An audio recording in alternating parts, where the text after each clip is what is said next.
Era el 15 de octubre de 2005 en Lafayette, California. Dentro de su casa, Pamela Vitale, de 45 años, fue encontrada sin vida, con un extraño símbolo tallado en su espalda. Los investigadores dijeron que la escena era de las más perturbadoras que habían visto en sus carreras. En cuestión de días, todas las miradas se dirigieron hacia un adolescente de la misma comunidad, Scott Dileski, de apenas 16 años. Scott creció en East Bay. Nació en 1988 y pasó la mayor parte de su infancia en Lafayette. Sus padres se separaron cuando era muy pequeño y fue criado principalmente por su madre. En la escuela, quienes lo conocían lo describían como callado, pero en la adolescencia adoptó un estilo más oscuro y alternativo. Tenía amigos cercanos, una novia que incluso testificó en el juicio y estudiaba en escuelas locales. Estos detalles personales se mencionaron durante el proceso judicial. El 15 de octubre de 2005, Pamela Vitale, esposa del abogado Daniel Horowitz, fue encontrada en su casa con claros signos de una brutal lucha. La fiscalía explicó que había sido golpeada varias veces y atacada con un objeto punzante. Una herida llamó especialmente la atención: una marca en forma de H o una especie de doble cruz grabada en su espalda. Todo indicaba que Pamela fue sorprendida dentro de su hogar. Los investigadores se enfocaron en la evidencia física. El ADN de Pamela apareció en ropa y objetos vinculados a Dileski. También encontraron tanto el ADN de Pamela como el de Scott en un pasamontañas. Además, una huella con rastros de la escena coincidía con un par de zapatos suyos. En su habitación, recuperaron dibujos con símbolos que, según la fiscalía, eran muy similares al que apareció tallado en la espalda de la víctima. Pero ¿cómo lo conectaron directamente con el crimen? La clave estuvo en la combinación de pruebas: ADN, huellas de calzado y los símbolos en sus dibujos. La fiscalía argumentó que todo esto demostraba que Scott estuvo en la casa de Pamela y participó en el ataque. ¿Y por qué pensaban que lo había hecho? Los fiscales sostuvieron que todo comenzó con un intento de robo. Dijeron que Scott había tratado de usar información financiera robada para hacer compras, y que Pamela lo sorprendió en el acto. También presentaron escritos y comentarios del joven donde mostraba interés en imágenes y símbolos oscuros. La defensa presentó otra versión, que Scott era un adolescente problemático, pero no agresivo. Argumentaron que la evidencia no era lo suficientemente fuerte para probar su culpabilidad más allá de toda duda. Sin embargo, en 2006 el caso llegó a juicio y la fiscalía mostró pruebas forenses, testimonios y fotos de la escena. El jurado escuchó sobre el ADN, las huellas de zapatos y los símbolos grabados en la víctima. La defensa llamó a amigos y testigos de carácter para apoyarlo, pero el jurado finalmente lo declaró culpable de homicidio en primer grado y otros cargos. El juez le dio la pena máxima permitida para un menor juzgado como adulto, cadena perpetua sin posibilidad de libertad condicional. Años más tarde, California cambió sus leyes. En 2018, estas reformas permitieron que algunos sentenciados de por vida siendo menores pudieran optar a revisión. Gracias a esto, la condena de Scott se redujo a 25 años a cadena perpetua, lo que lo hará elegible para libertad condicional en 2030. Hoy, los registros públicos confirman que Scott Dileski sigue cumpliendo condena en el sistema penitenciario de California. Y ahora pasemos a un caso donde una pareja se convirtió en el blanco de un adolescente de solo 15 años, al que jamás habían conocido. Daniel March creció en Davis, California. Sus registros escolares y amigos lo describían como alguien que siempre tuvo problemas para encajar. Desde muy joven compartía pensamientos inquietantes con los adultos. A los 10 años dijo que quería hacerle daño al hombre con el que su madre había reemplazado a su padre.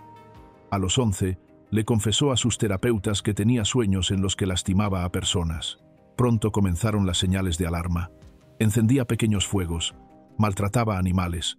Una vez incluso admitió haber tomado a un gato por el cuello y asfixiarlo. Maestros, consejeros y un pediatra notaron un patrón claro: pesadillas constantes, estallidos de ira, aislamiento. Profesionales intentaron ayudarlo con terapia y medicación, pero el problema no desapareció. Quienes lo conocieron más tarde decían que podía ser encantador a veces, pero otras veces parecía frío e impredecible. La madrugada del 14 de abril de 2013, Daniel salió de la casa de su madre y comenzó a caminar por el vecindario buscando una ventana abierta. Según confesó después, revisó entre 40 y 50 casas hasta encontrar una. Esa casa pertenecía a Oliver Chip Northup Jr. y a su esposa, Claudia Maupin. Daniel iba preparado. Se cubrió los zapatos con cinta para no dejar huellas. Vestía completamente de negro, llevaba guantes, la cara cubierta y un arma punzante de unos 15 centímetros. Cortó la malla de la ventana, entró y esperó en silencio hasta escuchar los ronquidos del dormitorio. Ahí, atacó a la pareja mientras dormía. La escena reveló que Daniel fue más allá. Dañó los cuerpos después de la muerte e intentó eliminar cualquier rastro que lo delatara. Más tarde confesó a los investigadores que la sensación después del ataque fue tan fuerte que quería repetirlo.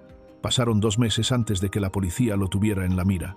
Un amigo finalmente se presentó ante las autoridades diciendo que Daniel se había jactado de detalles del crimen que jamás se habían hecho públicos y que incluso había amenazado con hacerlo de nuevo. Esa pista llevó a los detectives a interrogarlo. Durante la entrevista grabada, Daniel terminó admitiendo lo que había hecho. Su confesión, sumada a los testimonios de amigos y familiares y a la evidencia física, resultaron en cargos muy graves. 2 homicidios en primer grado con circunstancias especiales. ¿Por qué esa casa? Todo indica que fue una mezcla de azar y oportunidad. Esa noche revisó decenas de hogares. El hecho de que la ventana de los Northup estuviera abierta fue el detalle que selló el destino. En el juicio, Daniel primero se declaró inocente, pero luego cambió a no culpable por razón de locura. La defensa habló de su larga historia de problemas mentales, depresión y fantasías oscuras. La fiscalía, en cambio, subrayó la forma meticulosa en que planeó todo, las precauciones para no ser atrapado y lo fríamente que describió lo ocurrido después. Los psicólogos no se pusieron de acuerdo. Algunos lo señalaron como alguien con rasgos psicopáticos, otros como un joven enfermo pero legalmente cuerdo. Finalmente, el jurado lo declaró culpable de 2 homicidios en primer grado y concluyó que era plenamente consciente de lo que hacía. En diciembre de 2014, fue sentenciado a 52 años a cadena perpetua. Pero como tenía menos de 18 años, la ley de California abrió una puerta, la SB 260, que permite a los jóvenes condenados a largas sentencias pedir libertad condicional tras 25 años.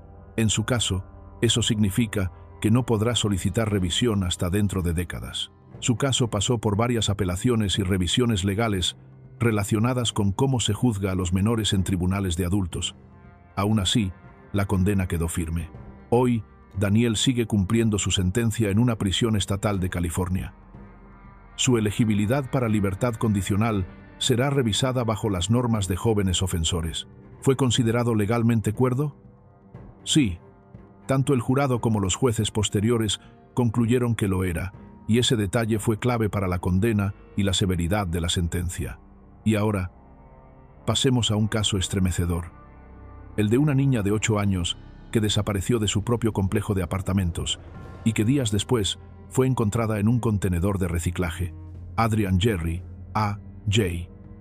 González, era un adolescente que vivía en los apartamentos del Tannery Arts Center, en Santa Cruz. Creció en el mismo complejo donde también vivía Madison Maddie Middleton, una niña de apenas 8 años que residía ahí junto a su madre. González ya tenía un historial preocupante. En Internet hablaba de depresión y autolesiones. La policía también tenía registros de sus problemas. Medios locales reportaron comportamientos extraños e intereses inquietantes que llamaron la atención de los investigadores cuando Maddie desapareció. Estos detalles más tarde fueron usados en el juicio para dar forma a la imagen que el jurado vería de él. El 25 de julio de 2015, Madison desapareció del complejo de apartamentos.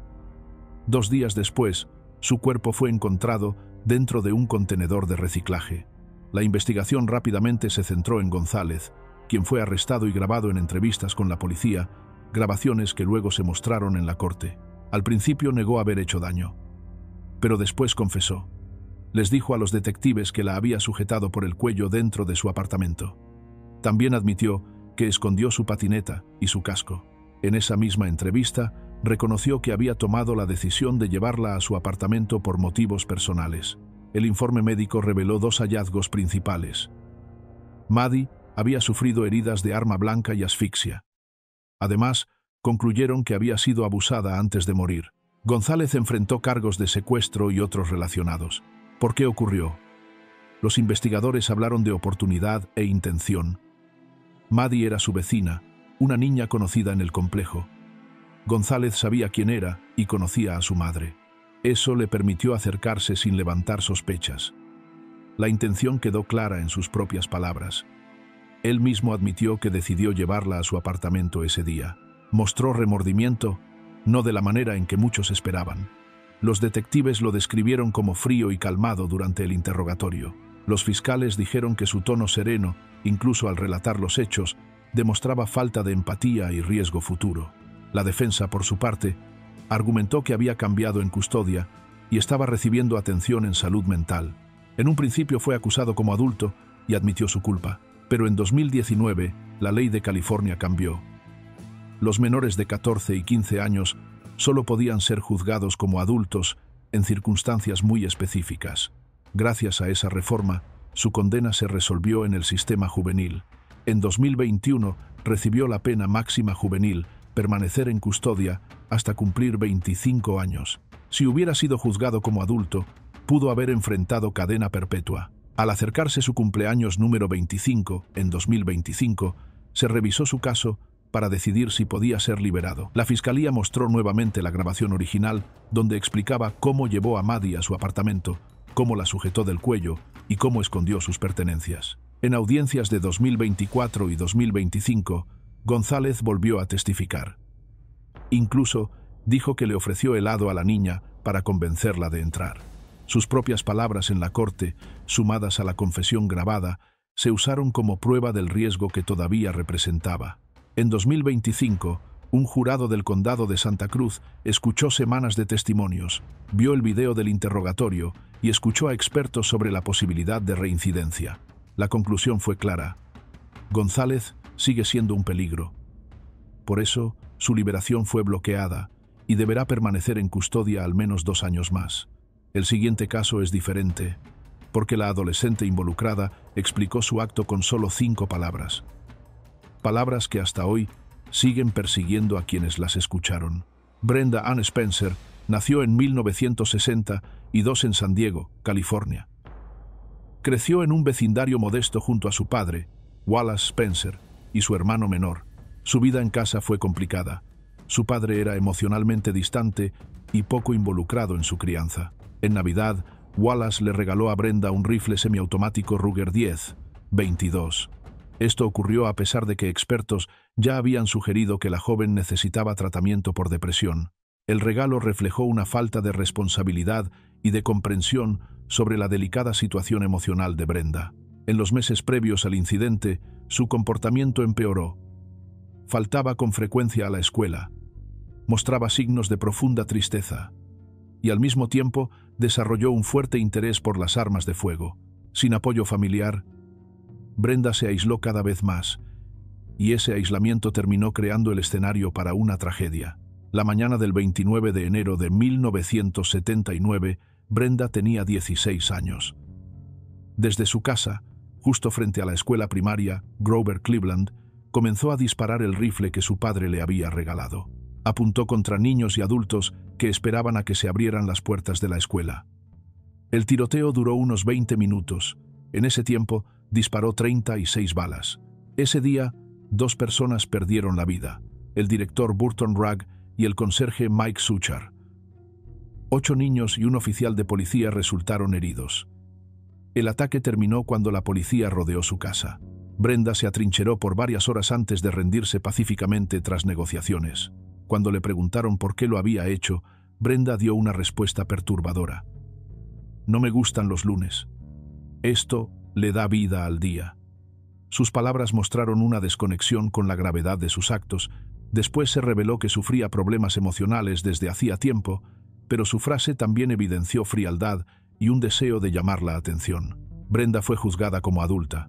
Se declaró culpable de 2 cargos de homicidio en primer grado y varios de lesiones con arma de fuego. El 4 de abril de 1980, un día después de cumplir 18 años, recibió 2 cadenas perpetuas con posibilidad de libertad condicional después de 25 años. Durante el juicio, sus abogados hablaron de su difícil infancia y sus problemas emocionales, tratando de contextualizar su comportamiento. pero la fiscalía insistió en que sus acciones mostraban planeación e intención de causar daño. El jurado estuvo de acuerdo y la condena se mantuvo. Brenda pudo solicitar libertad condicional por primera vez en 1993. Desde entonces la ha pedido varias veces, pero siempre le ha sido negada. La más reciente fue en 2025, cuando la Junta de Libertad Condicional concluyó que todavía no había mostrado comprensión real de sus actos, no asumía plena responsabilidad y que la gravedad del crimen impedía su liberación. Hoy, Brenda continúa cumpliendo su sentencia en prisión. Su caso sigue siendo recordado como un ejemplo de lo que puede ocurrir cuando los problemas emocionales son ignorados y cuando un arma peligrosa llega a manos equivocadas. Y ahora, imagina a una adolescente usando Internet no para hacer amigos, sino para tender una trampa mortal. Manuel Guzmán creció en San Jacinto, una pequeña ciudad en el condado de Riverside. Siendo adolescente, comenzó a usar Internet de manera engañosa. Creó un perfil falso bajo el nombre de Rebeca Santiago y utilizó fotos de una modelo de la costa este. Era un disfraz digital diseñado para engañar a cualquiera. El 30 de mayo de 2011, Eddie Leal, un boxeador de 23 años también de San Jacinto, creyó que iba a encontrarse con esa supuesta Rebeca. Condujo su Toyota Corolla hasta un parque cerca de Ivy Crest Drive. Pero a las 2 de la madrugada, su auto apareció estrellado contra un vehículo estacionado. Eddie estaba en el asiento del conductor. Había recibido varios disparos. No sobrevivió. Los investigadores descubrieron mensajes en línea que mostraban que Leal había estado en contacto con el perfil falso justo antes del ataque. Detectives aseguraron que Guzmán fue quien organizó la cita, haciéndole creer a Eddie que iba a conocer a una joven mujer. La fiscalía describió el caso como un plan hecho por simple emoción y búsqueda de adrenalina. Mostraron pruebas que apuntaban a preparación, registros de chats, datos de computadora que vinculaban la cuenta falsa con Guzmán y mensajes enviados a otras personas esa misma noche.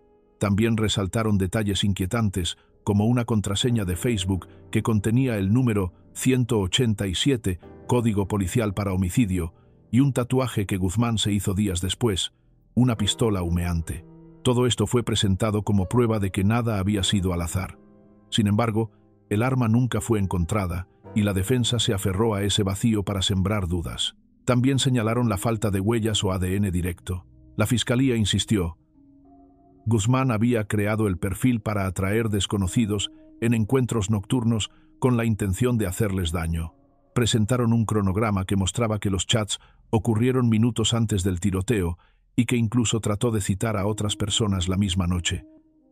Argumentaron que buscaba víctimas al azar, no a alguien en particular. ¿Había pruebas físicas que confirmaran que Guzmán disparó? No. El caso no tenía una sola pieza irrefutable.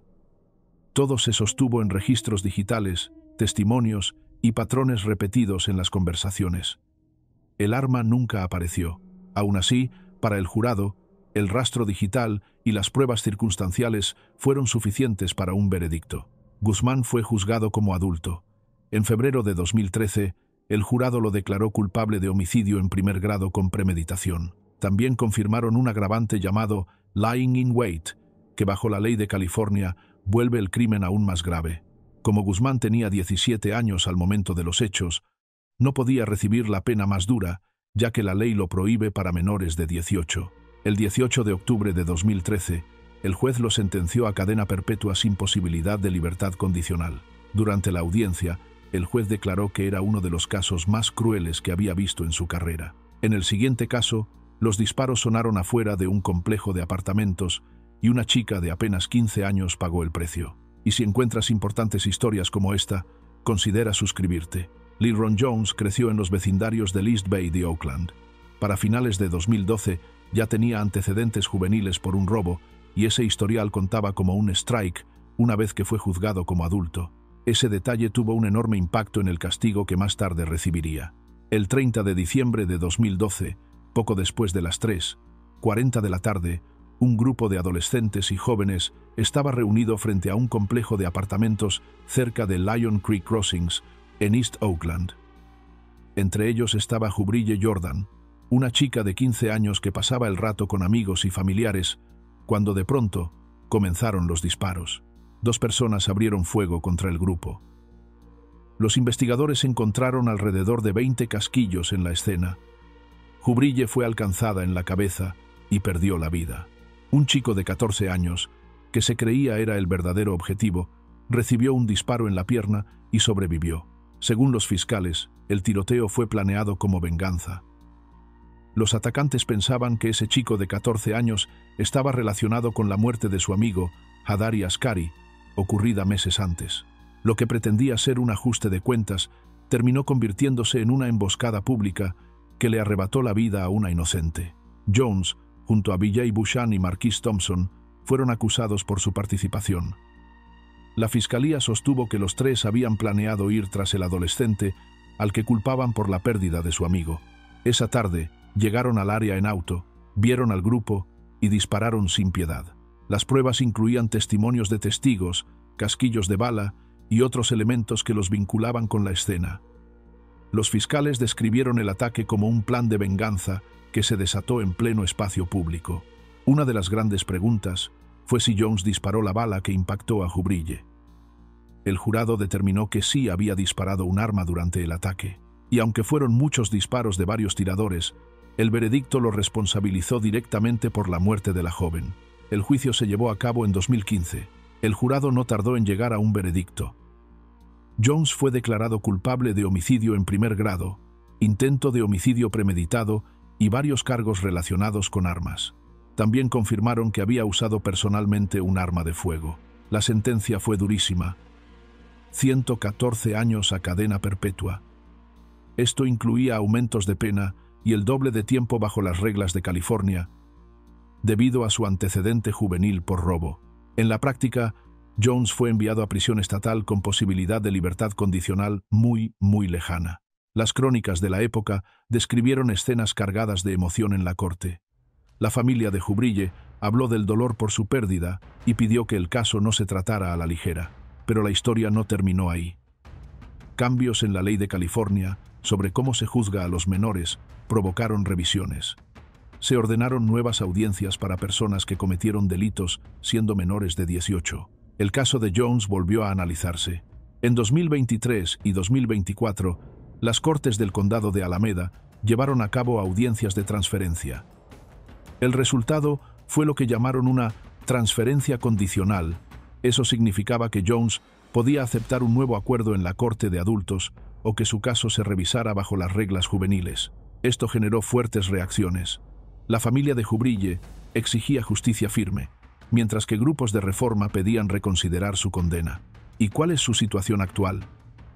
Según los últimos reportes, Jones sigue cumpliendo su sentencia original en prisión estatal. Su fecha de elegibilidad para libertad condicional está fijada para el año 2055. Aún así, debido a las revisiones legales, existe la posibilidad de que un acuerdo modifique su futuro. En el siguiente caso, lo que comenzó como un simple paseo por el vecindario terminó con un chico de 16 años perdiendo la vida en la puerta de la casa de su abuela. En una fría tarde de enero de 2011, un sedán blanco entró al complejo habitacional Crescent Park, en Richmond. En el asiento trasero iba Tyrese Franklin, de apenas 16 años, acompañado de 4 personas más. Al mismo tiempo, Jean Deshawn Grisby Bell, un joven jugador de fútbol americano de la preparatoria El Cerrito, salía del apartamento de su abuela rumbo al gimnasio. Franklin bajó del auto, persiguió a Jean y disparó varias veces. El muchacho intentó regresar al apartamento de su abuela para pedir ayuda, pero colapsó dentro. Testigos aseguraron después que Jean no era un objetivo planeado. Simplemente fue la primera persona que Franklin vio. Franklin no negó haber disparado. La policía lo arrestó ese mismo día y le encontraron una pistola. La fiscalía describió el ataque como un acto de venganza. Su familia había estado envuelta en una cadena de conflictos y amenazas con un grupo vinculado a Crescent Park. Disparos contra su casa, llantas reventadas y esa misma mañana, la golpiza a su hermano menor de 12 años. Los fiscales dijeron que Franklin fue allí decidido a vengarse. Gene, en realidad, fue una víctima circunstancial. El caso pasó a la corte de adultos en el condado de Contra Costa. Durante el juicio, vecinos, amigos y familiares hablaron de la creciente tensión entre jóvenes de barrios rivales. El propio Franklin testificó. Dijo que estaba asustado, bajo presión y preocupado por su familia, pero también admitió que jaló el gatillo. La defensa alegó que actuó bajo miedo y estrés. El jurado no lo aceptó. Lo declaró culpable de homicidio en primer grado, con el agravante de uso personal de arma de fuego. La sentencia fue implacable: 25 años a cadena perpetua por el homicidio, más otros 25 años a cadena perpetua por el uso de arma. El juez, visiblemente incómodo, dijo que no tenía opción bajo la ley y lo condenó a 50 años a cadena perpetua. En la audiencia, Franklin pidió disculpas. Sus palabras fueron breves, difíciles, pero intentó mostrar arrepentimiento. El juez resumió el caso con una frase que heló la sala. 2 vidas quedaron destruidas ese día, la de Jean y la de Franklin. Tras la condena, Franklin apeló.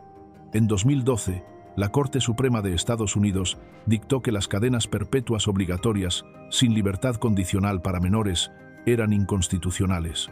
Franklin argumentó que su sentencia, 50 años a cadena perpetua, era básicamente lo mismo. Para cuando pudiera pedir libertad condicional, ya sería un anciano. El caso llegó hasta la Corte Suprema de California. No redujeron la condena, pero establecieron algo histórico. Los jóvenes con sentencias largas debían tener derecho a una audiencia especial donde se consideren factores de juventud, madurez y posibilidad de cambio. Esa decisión se conoció como la Audiencia Franklin. Aunque su sentencia sigue siendo de 50 años a cadena perpetua, gracias a nuevas leyes, los tribunales deben tener en cuenta su edad y potencial de rehabilitación cuando llegue el momento de revisar su libertad condicional. El próximo caso estuvo congelado por décadas, hasta que el ADN en el bolso de una estudiante reveló al verdadero responsable. El 5 de abril de 1984, Tina Files, de 14 años, salió de su escuela en Pleasanton. Tomó el mismo atajo de siempre para llegar a casa, pero nunca llegó. Horas después, su cuerpo fue hallado en un desagüe bajo la autopista 680. Había recibido 44 heridas de un objeto punzocortante. La comunidad quedó impactada y su familia vivió con ese dolor durante décadas. En ese entonces, Steven Carlson tenía 16 años. Vivía cerca del camino que Tina recorría y asistía a la misma escuela, Foothill High. Sus compañeros lo describían como un chico extraño, solitario, a veces víctima de bullying y otras veces agresor. Ya de adulto, acumuló antecedentes por agresividad, problemas de adicciones y hasta conductas indebidas con una menor. En la escena del crimen casi no hubo pruebas, solo el bolso de Tina, encontrado colgado en un árbol. El caso se enfrió por años. Pero en 2011, gracias a los avances en pruebas de ADN, un diminuto punto rojo hallado en ese bolso fue analizado. El resultado fue claro. Coincidía con Steven Carlson, que ya estaba detenido por otros cargos. Esa coincidencia reabrió el caso más de 25 años después. Años más tarde, Carlson escribió cartas a la familia de Tina. En ellas habló de una rabia borracha. Dijo que había estado enojado por el bullying en la escuela y asustado por un posible castigo de sus padres tras una fiesta. Confesó que tomó una herramienta de cocina, vio a Tina y que todo pasó demasiado rápido. En esas cartas pidió perdón, admitiendo que Tina no había hecho nada para merecerlo. ¿Por qué tardaron tanto en atraparlo? Porque en 1984 la tecnología de ADN no estaba lo suficientemente avanzada. El bolso se conservó y cuando la ciencia progresó, el resultado fue irrefutable. Carlson fue arrestado en agosto de 2011 y juzgado como adulto. En 2014, un jurado lo declaró culpable de homicidio en primer grado. Fue sentenciado a 26 años a cadena perpetua. En el juicio, la defensa intentó sembrar dudas.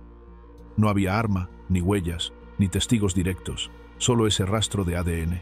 Los fiscales, en cambio, dijeron que esa prueba era suficiente. El jurado estuvo de acuerdo. En 2017, un tribunal redujo la condena a homicidio en segundo grado, bajando unos 10 años de la sentencia. Pero Carlson sigue en prisión. En 2020, escribió cartas dirigidas a la familia Files y hasta a Tina misma. Este perdón llega demasiado tarde, admitió. Para algunos familiares fue una confirmación necesaria. Para otros, nada podría reparar el daño. Adrian Berumen nació en 1995 en Long Beach, California. Creció en un lugar con pocas oportunidades, y su infancia estuvo marcada por problemas económicos. No hay demasiada información sobre su familia o sus primeros años, pero es posible que enfrentara dificultades que influyeron en su camino. El 23 de abril de 2013, con solo 17 años, Berumen y su amigo de 18, José Ángel Martínez, participaron en la muerte de Christopher Waters, un hombre de 42 años que trabajaba como artista gráfico en Rancho Palos Verdes. Waters había sido contratado por ellos para un trabajo de serigrafía, pero lo que empezó como un desacuerdo de negocios terminó en una brutal confrontación. Waters fue golpeado con un bate pequeño, amarrado con un cable eléctrico, y luego su vehículo fue incendiado con él dentro. Su cuerpo fue encontrado después en un estacionamiento, atado de pies y cuello, mientras el auto había sido quemado para ocultar el crimen. El motivo fue dinero. Tras el asesinato, Berumen y Martínez usaron el dinero de Waters para pagar un taxi y luego fueron de compras a un centro comercial. Todo apuntaba a un acto planificado y motivado por la ganancia económica. Finalmente, Berumen se entregó a las autoridades. Al inicio se declaró inocente, pero más tarde cambió su declaración a no contestar, aceptando su rol en el crimen para evitar alargar el sufrimiento de la familia. En diciembre de 2021 fue sentenciado a 25 años a cadena perpetua.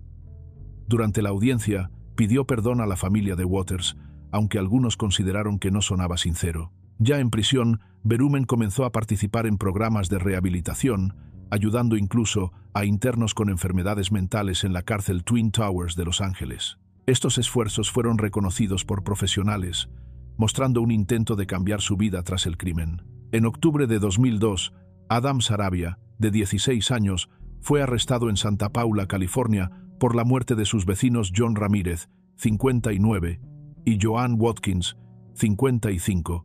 Ambos eran personas muy conocidas en la comunidad, y el caso conmocionó profundamente a la ciudad. Todo comenzó como un robo.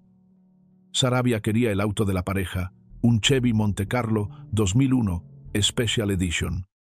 Pero lo que siguió fue extremadamente brutal. Una noche, entró a la casa mientras ellos dormían y los atacó en su propia cama. Usó un bate de béisbol de ligas pequeñas y herramientas afiladas. Las autopsias revelaron golpes repetidos y brutales, y lo más aterrador, las víctimas aún estaban vivas cuando recibieron varios de ellos. La policía reunió pruebas contundentes, huellas, ADN y, sobre todo, un par de zapatos escondidos bajo la cama de Sarabia con restos de una de las víctimas. También recuperaron el bate con manchas visibles. El motivo, según la fiscalía, era simple: robar el auto. De hecho, Sarabia usó el celular de las víctimas después del crimen para llamar y enviar mensajes, lo que mostraba una total indiferencia. A pesar de tener solo 16 años, fue juzgado como adulto por 2 cargos de homicidio en primer grado, allanamiento y robo.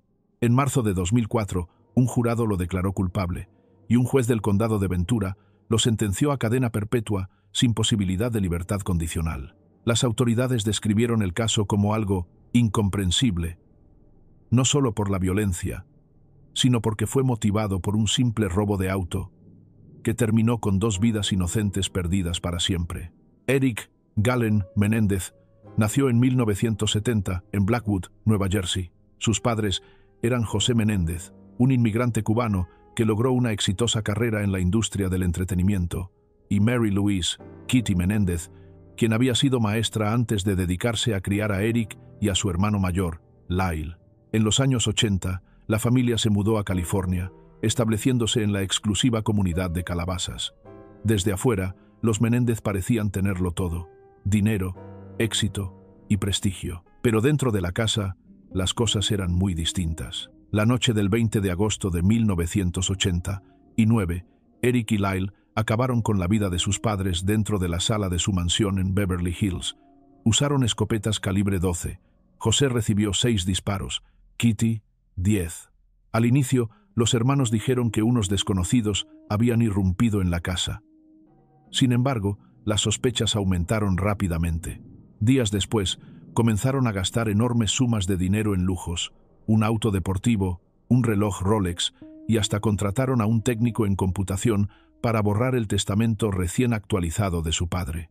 Todo parecía apuntar a que el dinero era el verdadero motivo. La fiscalía sostuvo que el crimen fue planeado con antelación y motivado por la herencia. En cambio, la defensa aseguró que los hermanos habían sufrido años de abusos y maltrato emocional por parte de su padre y que actuaron por miedo. Eric incluso declaró que creía que su padre planeaba hacerle daño, pero las inconsistencias en sus versiones y su comportamiento después del hecho pusieron en duda la teoría de defensa propia. El juicio comenzó en 1993 y se convirtió en uno de los más mediáticos en la historia de Estados Unidos. Court TV transmitió todo en vivo, y millones de personas siguieron cada detalle desde sus casas. Tras meses de testimonio y evidencia, en 1996, Eric y Lyle fueron declarados culpables de asesinato en primer grado y conspiración. La sentencia: cadena perpetua sin posibilidad de libertad condicional. El caso generó un debate nacional sobre la justicia, las dinámicas familiares y las consecuencias del trauma. Décadas después, en mayo de 2025, ambos hermanos se hicieron elegibles para libertad condicional gracias a la ley de jóvenes ofensores en California. En agosto enfrentaron a la Junta de Libertad Condicional, pero su solicitud fue rechazada. El comité señaló que Eric no había mostrado suficiente remordimiento. Su abogado, Mark Geragos, criticó duramente la decisión, asegurando que el proceso fue injusto y que se ignoraron los esfuerzos de rehabilitación de los hermanos.